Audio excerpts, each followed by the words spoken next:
Yung ubi lover ka at favorite mo din ang maha blanca? Tara, gawa tayo ng ubi-flavored maha blanca. Snack or dessert idea na patok ding pangbenta. Before we start, ay prepare muna natin yung ating pan or container na gagamitin. Naglagay lang ako ng banana leaf, then brush with margarine or butter, then set aside. Now in a bowl, mix together 2½ cups of cornstarch and 2 cups of water and set aside. Sa kawali naman, combine lang natin ang 2 cans 400 ml ng coconut milk or 3½ cups kung fresh coconut milk ang gagamitin, 1 can and 390 grams condensed milk, 2 tablespoon ng ubi powder, ½ cup ng ubi halaya, then mix well. At this point ay nakapatay pa ang aking kalan. Tikman ito kung sakto na ba sa panlasa mo ang tamis. Add sugar as needed. Now cook over medium heat first. Once it starts to boil, simmer for another 5 minutes. While continuous na hinahalo, then add 1 can ng corn kernels or you can use cream corn. Now set your stove to low heat, then gradually add our cornstarch mixture.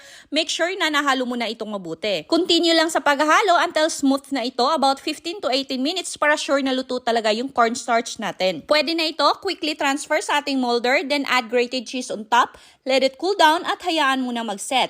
And as easy and simple as that, this is ready to enjoy. Follow for more. Bye-bye!